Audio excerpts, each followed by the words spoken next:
El edificio Orión, un rascacielos de cristal y acero en el corazón de la ciudad, era un símbolo de éxito frío y pulcro.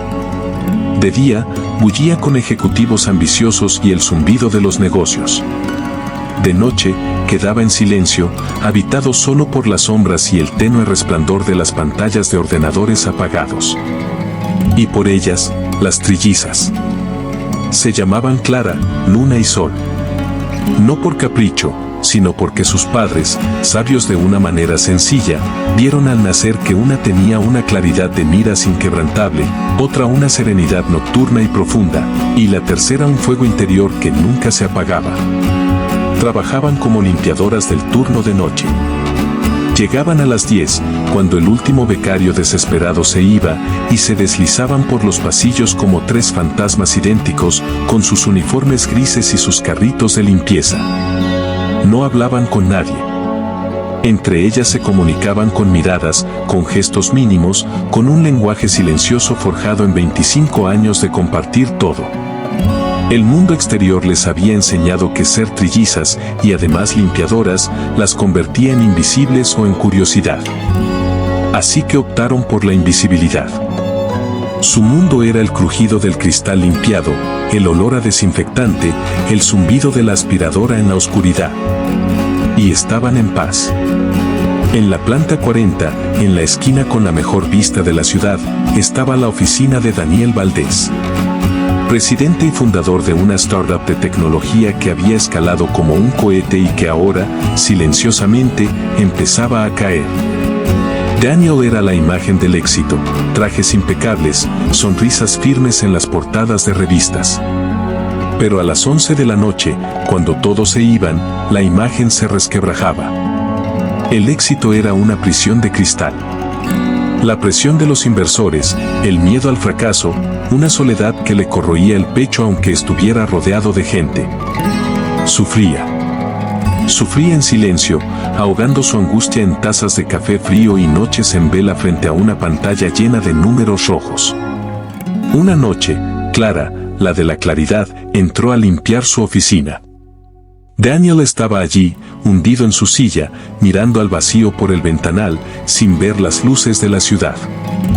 No la oyó entrar. Clara limpió el escritorio con movimientos eficientes y silenciosos. Recogió las tazas, una de ellas con el borde marcado por el nervioso apretar de sus dientes. Vio el temblor casi imperceptible de su mano sobre el ratón. Al salir, se cruzó con sus hermanas en el pasillo y les dirigió una mirada significativa. No dijeron nada. Pero esa noche, la rutina cambió. Al día siguiente, cuando las trillizas llegaron a la oficina de Daniel, encontraron algo diferente. Junto al desorden habitual, había un pequeño y viejo robot de juguete, una reliquia de los primeros prototipos de su empresa, cubierto de polvo. En lugar de guardarlo, Sol, la del fuego interior, lo limpió con esmero y lo colocó sobre un estante, donde la luz de la luna lo iluminó. Fue un gesto pequeño, un reconocimiento a un sueño pasado. Daniel lo notó al día siguiente. Aquel robot le recordaba por qué había empezado. La sorpresa fue mayor que la gratitud. Algo había cambiado. Empezó a quedarse más tarde, no por desesperación, sino por una curiosidad tímida. Observaba desde su puesto, semi-escondido, cómo las tres mujeres trabajaban.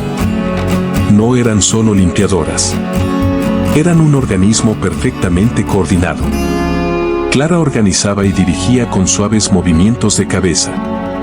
Luna, la serena, se encargaba de los espacios más caóticos, trayendo orden con una calma inquebrantable. Sol daba los toques finales, abriendo una rendija en las persianas para que el primer rayo de sol iluminara el escritorio, o colocando el sacapuntas de tal manera que fuera más fácil de alcanzar. Una noche particularmente oscura, Daniel no pudo más. La noticia de un inversor clave que retiraba su apoyo le había llegado.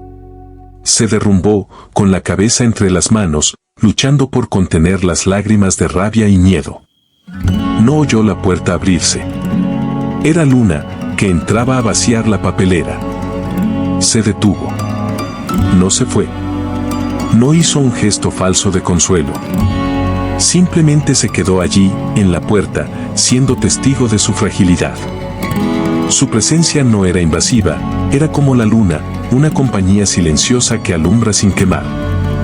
Daniel, al sentirla, no se sintió avergonzado. Sintió, por primera vez en años, que alguien más veía su sufrimiento real, no la máscara del empresario. A partir de ese momento, se estableció un pacto tácito. Ellas seguían sin hablarle directamente, pero comenzaron a dejar pequeños mensajes. Un termo con manzanilla caliente en su escritorio, cuando antes solo había café frío. Un pequeño cactus en una maceta, colocado al lado de su monitor, con una nota diminuta que solo decía resistente. Los papeles de su mesa, siempre en un caos aparente, estaban ordenados de una manera lógica que solo él entendía, como si leyeran su mente. Daniel empezó a responder. Al principio, con torpeza. Dejó una caja de chocolates finos en el carrito de la limpieza, con un gracias escrito a mano. Luego, empezó a dibujar. En las pizarras de su oficina, llenas de fórmulas y flashcards, comenzó a hacer pequeños dibujos. Un sol. Una luna. Un rayo de claridad. Era su forma de hablar su idioma. La noche del cambio definitivo, Daniel encontró en su silla un sobre grueso. Dentro no había una carta, sino 3 objetos. Un cristal de cuarzo transparente, de Clara. Una pluma de búho suave y gris, de Luna. Una piedra volcánica lisa y cálida, de Sol. Y un papel con una sola frase, escrita en una caligrafía que unía 3 estilos en una sola armonía: tu torre no es tu mundo. Fue el golpe de claridad que necesitaba. Daniel no lo arregló todo en un día, pero empezó a respirar. Aplicó la claridad de Clara para ver los problemas sin miedo. Adoptó la serenidad de Luna para negociar desde la calma, no desde la desesperación. Y recuperó el fuego de Sol para inspirar a su equipo, para vender la visión que lo había motivado al principio, no solo las cifras. Un año después, la empresa no solo se había salvado, sino que florecía con una cultura nueva, más humana. Daniel ya no era el último en irse. Pero una noche, a propósito, se quedó. Escuchó el suave chirrido del carrito de limpieza acercarse por el pasillo. Se levantó y salió a su encuentro. Las trillizas se detuvieron, una detrás de otra, sus rostros idénticos iluminados por la luz tenue del pasillo. Por primera vez, Daniel les dirigió la palabra directamente, mirándolas a los ojos, a las 3 a la vez. Gracias, dijo, y la palabra sonó enorme en el silencio. Por no limpiar solo la oficina. Clara, la que siempre hablaba por ellas cuando era absolutamente necesario, sonrió levemente. Nosotros no limpiamos cosas, señor Valdés. Nosotros cuidamos espacios. Y este espacio empezaba a tener dueño. Daniel entendió. Ellas no se habían encariñado con el empresario exitoso. Se habían encariñado con el hombre que sufría detrás de él. Y en ese acto de silencioso reconocimiento, sin una palabra directa durante meses, habían tejido una red de apoyo tan discreta como poderosa. Ellas, a quienes todos ignoraban, habían visto la grieta en su armadura y no la habían explotado. La habían sellado, suavemente, con manzanilla, un cactus y la verdad más simple, que a veces, la persona que pasa la fregona a tu lado en medio de la noche, ve más de ti que el director en tu reunión de mediodía. Su sufrimiento encontró 3 reflejos, y en ese espejo trinitario, por fin, pudo verse a sí mismo, y comenzar a sanar.